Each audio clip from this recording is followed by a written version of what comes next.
Hello friends, എല്ലാവർക്കും മഹാലക്ഷ്മി സീരിയലിൻ്റെ ഇനി വരാൻ പോകുന്ന എപ്പിസോഡിൻ്റെ റിവ്യൂയിലേക്ക് സ്വാഗതം. അങ്ങനെ പ്രതാപൻ്റെ അറസ്റ്റോടെ കരുണയ്ക്കും മുത്തശ്ശിക്കും വലിയൊരു തിരിച്ചടി തന്നെയാണ് കിട്ടിയിരിക്കുന്നത്. അതുപോലെ വാമനാണെങ്കിലും താനാണ് പ്രതാപിന് കൊട്ടേഷൻ കൊടുത്ത് വിശ്വനാഥിനെ കൊല്ലിച്ചത് എന്നറിയാതിരിക്കാനായിട്ട് പല കളികളും കളിച്ചു. പക്ഷേ സത്യങ്ങളെല്ലാം ഒടുവിൽ കണ്ണനിൽ തന്നെ എത്തിച്ചേർന്നിരിക്കുന്നു. കരുണയുടെ ക്രൂര ബുദ്ധി തന്നെയാണ് പ്രതാപിന് ഇപ്പോൾ ജയിലിലാകാനായിട്ട് കാരണം.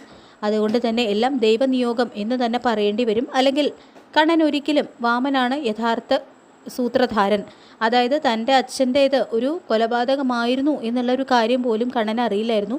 കാരണം വാമന ഇതുവരെ സംശയം ഉണ്ടായിരുന്നു എന്നുള്ളതല്ലാതെ കൃത്യമായിട്ടുള്ള ഒരു തെളിവൊന്നും കണ്ണന് കിട്ടിയിരുന്നില്ല. അതുകൊണ്ട് തന്നെ എല്ലാം ദൈവനിയോഗം എന്ന് തന്നെ നമുക്ക് പറയേണ്ടി വരും. ഇനി എന്തായാലും കണ്ണൻ തന്നെ നേരിട്ട് കോടതിയിൽ ഹാജരായിട്ട് വാമനും പ്രതാപനുള്ള ശിക്ഷ വാങ്ങിച്ചു കൊടുക്കും എന്നുള്ള കാര്യം ഉറപ്പാണ്. അതുമാത്രമല്ല 20 വർഷം മുൻപ് നടന്ന കൊലപാതകത്തിൻ്റെ കോമ്പൻസേഷനും പ്രതാപനും വാമനും കണ്ണന് കൊടുക്കേണ്ടി വരും. ഇതിനിടയിൽ വാമനെ അറസ്റ്റ് ചെയ്യിച്ചതിനെ ദുർഗയും ഉണ്ണിയും കണ്ണന് ചോദ്യം ചെയ്യുന്നുണ്ട്. നീ നിൻ്റെ ഭാര്യയ്ക്ക് വേണ്ടി എല്ലാം മനസ്സിൽ വെച്ച് നിരപരാധികളായവരെയൊക്കെ കേസിൽ പെടുത്താൻ നോക്കുന്നത് എന്തിനാടാ? ഇതിലും ഭേദം ഞങ്ങളെയൊക്കെ ഒന്ന് കൊന്നു കളഞ്ഞൂടെ നിനക്ക്? ഇനി ഞങ്ങളെയും ഏതെങ്കിലും കള്ളക്കേസിൽ പെടുത്തി ജയിലിലടച്ചോ? എന്നാൽ പിന്നെ നിനക്കും നിൻ്റെ ഭാര്യയ്ക്കൊക്കെ സുഖമായിട്ട് ഈ വീട്ടിൽ കഴിയാം. ഞങ്ങൾ ആരുടെയും ശല്യം നിനക്ക് ഉണ്ടാവില്ല. ഒരു കാര്യം നീ മറക്കരുത് കണ്ണ, നിൻ്റെയും ലക്ഷ്മിയുടെയൊക്കെ കല്യാണം നടത്തിയത് വാമേട്ടനാണ് എന്നെല്ലാം പറഞ്ഞുകൊണ്ട് ഉണ്ണിയും ദുർഗയും ചേർന്ന് കണ്ണനെ നേരെ പൊട്ടിത്തെറിക്കുമ്പോൾ അതയാൾ ചെറിയൊരു കുറ്റബോധത്തിൻ്റെ പേരിൽ ചെയ്തതാണെന്നും നിൻ്റെ അമ്മാവനെയും പ്രതാപനെയൊക്കെ ഞാൻ ജയിലിൽ കയറ്റിയത് എന്തിനാണെന്ന് അധികം വൈകാതെ നിങ്ങളറിയും. അന്ന് നിങ്ങളായിരിക്കും സ്വന്തം ആങ്ങളയുടെ മുഖത്ത് അടിക്കാൻ പോകുന്നത് എന്ന് മാത്രം മറുപടി കൊടുക്കുകയാണ് കണ്ണൻ. അവർക്ക് 2 പേർക്കും സ്റ്റേഷൻ ജാമ്യമൊന്നും കിട്ടില്ല എന്ന് മാത്രമല്ല, കോടതിയിൽ ഞാൻ അവരെ 2 പേരെയും വെറുത്ത് കോരുമെന്നും പ്രതാപന് കിട്ടാൻ പോകുന്ന ശിക്ഷ കണ്ട് ഇനിയാണ് കരുണയുടെയും പ്രതാപൻ്റെ അമ്മയും യഥാർത്ഥത്തിൽ കരയാൻ പോകുന്നത് എന്നും കണ്ണൻ കൂട്ടിച്ചേർക്കുന്നു. പ്രതാപൻ ഇതുവരെ സമ്പാദിച്ച സ്വത്ത് മുഴുവൻ ചെലവാക്കിയാലും ഈ കേസിൽ നിന്നും അയാൾക്ക് ഊരിപ്പോരാൻ കഴിയില്ല എന്നും കണ്ണൻ പറയുന്നുണ്ട്. ഏതായാലും ദുർഗയ്ക്കും ഉണ്ണിക്കാണെങ്കിൽ എന്തുകൊണ്ടാണ് കണ്ണനെ ഇങ്ങനെയൊക്കെ പറയുന്നത് എന്നുള്ള കാര്യം അവർക്ക് മനസ്സിലാകുന്നില്ല. കണ്ണൻ എന്തോ ഒന്ന് മനസ്സിൽ തീരുമാനിച്ചിട്ടുണ്ട്, പക്ഷേ എന്തിനാണ് അവരെ അറസ്റ്റ് ചെയ്യിച്ചത് എന്നുള്ള കാര്യത്തിൽ അവർക്ക് ഒരു വ്യക്തതയും വരുന്നില്ല. ശേഷം മഞ്ജു ആണെങ്കിലും കണ്ണനോട് ചോദിക്കുന്നുണ്ട് എന്തിനാണ് അമ്മാവനെയും കരുണയുടെ അച്ഛനെയും അറസ്റ്റ് ചെയ്തത് എന്നുള്ള കാര്യം. അപ്പോൾ എന്നായാലും മഞ്ജു എല്ലാം അറിയും. അതുകൊണ്ട് തന്നെ സത്യങ്ങൾ കണ്ണൻ മഞ്ജുവിനെയും അറിയിക്കുന്നുണ്ട്. അപ്പോൾ അത് കേട്ട് പൊട്ടിക്കരഞ്ഞു പോവുകയാണ് കേട്ടോ മഞ്ജു. എന്നാലും നമ്മുടെ അച്ഛനെ കൊല്ലാൻ അയാൾക്ക് എങ്ങനെ തോന്നി കണ്ണേട്ടാ? ഇനിയെങ്കിലും എൻ്റെ അമ്മയും ഏട്ടനുമൊക്കെ ഒരു പാഠം പഠിച്ചാൽ മതിയായിരുന്നു എന്ന് പറഞ്ഞുകൊണ്ട് മഞ്ജു നിയന്ത്രണം വിട്ട് പൊട്ടിക്കരയാണ്. എന്തായാലും കരുണ ഇനി കമലേശ്വരത്തിൻ്റെ പടി ചവിട്ടാൻ സമ്മതിക്കരുത് എന്നും മഞ്ജു പറയുന്നുണ്ട് കേട്ടോ കണ്ണനോട്.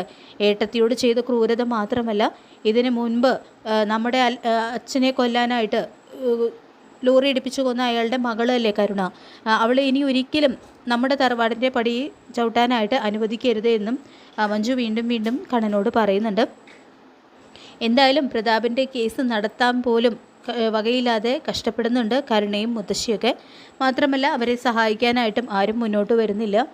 പിന്നീട് അങ്ങനെ ഉണ്ണിയും ദുർഗയും ഞെട്ടിക്കുന്ന ഈ ഒരു സത്യം അറിയുന്നുണ്ട്. അതായത് എന്തിനാണ് വാമനെയും പ്രതാപനെയും കണ്ണൻ അറസ്റ്റ് ചെയ്ത് ജയിലിൽ ഇട്ടത് എന്നുള്ളൊരു കാര്യം അവരത് മനസ്സിലാക്കുന്നുണ്ട്. അപ്പോൾ വിശ്വനാഥിനെ കൊല്ലാൻ വേണ്ടിയിട്ട് കൊട്ടേഷൻ കൊടുത്തത് സ്വന്തം ആങ്ങളെയായിട്ടുള്ള വാമദേവനായിരുന്നുവെന്നും പ്രതാപനാണ് അയാൾ അതിന് വേണ്ടിയിട്ട് കൊട്ടേഷൻ കൊടുത്തത് എന്നുള്ളൊരു ഞെട്ടിക്കുന്ന സത്യം ഉണ്ണിയും ദുർഗയും അറിയുന്നു. അപ്പോൾ ദുർഗയ്ക്കും ഉണ്ണിക്കും ആണെങ്കിലും ആ ഒരു സത്യം അറിഞ്ഞിട്ട് അവർക്കതൊരൊട്ടും സഹിക്കാനായിട്ട് കഴിയുന്നില്ല. കാരണം സ്വന്തം ഭർത്താവിനെ വലിയ സ്നേഹമാണ് ദുർഗയ്ക്ക്. അതുപോലെ തന്നെ ഉണ്ണിക്കും അച്ഛൻ ജീവിച്ചിരുന്നെങ്കിൽ എന്തെങ്കിലുമൊക്കെ കിട്ടുമായിരുന്നു എന്ന് ഉണ്ണിയും കരുതാറുണ്ട്. അങ്ങനെ സത്യങ്ങൾ ഒന്നൊന്നായിട്ട് അവരുടെ മുന്നിൽ വെളിപ്പെടുന്നു. ശേഷം ഇത്രയും കാലം എല്ലാം മറച്ചു വെച്ച കരുണയെ ഇനി കമലേശ്വരത്ത് കയറ്റില്ല എന്നുള്ള ഒരു തീരുമാനവും അവരെടുക്കുന്നുണ്ട്. അപ്പോൾ ഇതോടുകൂടി തന്നെ എന്തിനായിരുന്നു മഹാലക്ഷ്മിയുടെയും കണ്ണൻ്റെയും മുൻപിൽ കരുണ ഇങ്ങനെ പഞ്ചപുച്ഛമടക്കി നിന്നത് എന്നും വാമനും കരുണയുമായിട്ട് എന്തായിരുന്നു പൈസയുടെ ഇടപാട്, അങ്ങനെ എല്ലാ കാര്യങ്ങളും ഒന്നൊന്നായിട്ട് അവർ അറിയുന്നുണ്ട്. മാത്രമല്ല വാമൻ്റെ കുടുംബവുമായിട്ടും ബന്ധവും അറുത്ത് മാറ്റാനായിട്ട് അവർ ശ്രമിക്കുന്നുണ്ട്. എൻ്റെ താലി പൊട്ടിച്ചെറിഞ്ഞ അയാളുടെ കുടുംബവുമായിട്ട് ഇനി എനിക്ക് ഒരു ബന്ധവുമില്ല എന്ന് തന്നെ ദുർഗ തീരുമാനിക്കുന്നു. ശേഷം കരുണയെയും മുത്തശ്ശിയും കണ്ട് നല്ല 2 വാക്ക് പറയാനായിട്ട് ദുർഗയും ഉണ്ണിയും കൂടിയിട്ട് കരുണാലയത്തിൽ എത്തുന്നുണ്ട്. എന്തായാലും ഈ ഒരു പ്രശ്നങ്ങൾക്കൊക്കെ ഇടയിൽ നമ്മുടെ കണ്ണന് വളരെ സന്തോഷിക്കുന്ന ഒരു വാർത്ത തന്നെയാണ് ഉണ്ടാകുന്നത്. മഹി ഒരു പെൺകുഞ്ഞിന് ജന്മം നൽകുന്നുണ്ട്. മഹിക്കോ കുഞ്ഞിനോ ഒരു പോറൽ പോലും ഏൽക്കുന്നില്ല. എന്തായാലും സത്യങ്ങളൊക്കെ കണ്ണനിൽ എത്തിച്ചേരാൻ വേണ്ടിയിട്ട് ദൈവത്തിൻ്റെ ഒരു യോഗം തന്നെയായിരുന്നു ഇത്രയും പ്രശ്നങ്ങളെല്ലാം ഉണ്ടായത്. അപ്പോൾ ഈ ഒരു വാർത്തയെ അറിയുമ്പോൾ കരുണയ്ക്ക് അത് ഇടുത്തി പോലെ ആവുന്നുണ്ട്. കാരണം മഹിയുടെ കുഞ്ഞ് പോകാൻ വേണ്ടിയിട്ടാണ് അവൾ മഹിയെ സ്റ്റെയർ കേസിൻ്റെ മുകളിൽ നിന്നും തള്ളി താഴേക്കിട്ടത്. പക്ഷേ മഹിക്കോ കുഞ്ഞിനോ ഒരു പോറൽ പോലും ഏൽക്കാതെ മഹി ഒരു കുഞ്ഞിന് ജന്മം നൽകിയിരിക്കുന്നു എന്നുള്ളൊരു വാർത്ത കരുണയ്ക്ക് ഒട്ടും സഹിക്കാനായിട്ട് കഴിയുന്നില്ല. അതുമാത്രമല്ല അതോടുകൂടി തന്നെ തൻ്റെ അച്ഛൻ ഇപ്പോൾ ജയിലിലാവുകയും ചെയ്തു. അങ്ങനെ എല്ലാം കൊണ്ടും വൻ തിരിച്ചടിയാണ് മുത്തശ്ശിക്കും കരുണയ്ക്കും വാമദേവനും എല്ലാവർക്കും കിട്ടുന്നത്. അപ്പോൾ നമുക്ക് കാത്തിരിക്കാം വരാൻ പോകുന്ന എപ്പിസോഡുകൾക്കായിട്ട്. ഈ റിവ്യൂ ഇഷ്ടപ്പെട്ടെങ്കിൽ ലൈക്ക് ചെയ്യുക, ചാനൽ കൂടി ഒന്ന് സബ്സ്ക്രൈബ് ചെയ്ത് സപ്പോർട്ട് ചെയ്യുക. താങ്ക്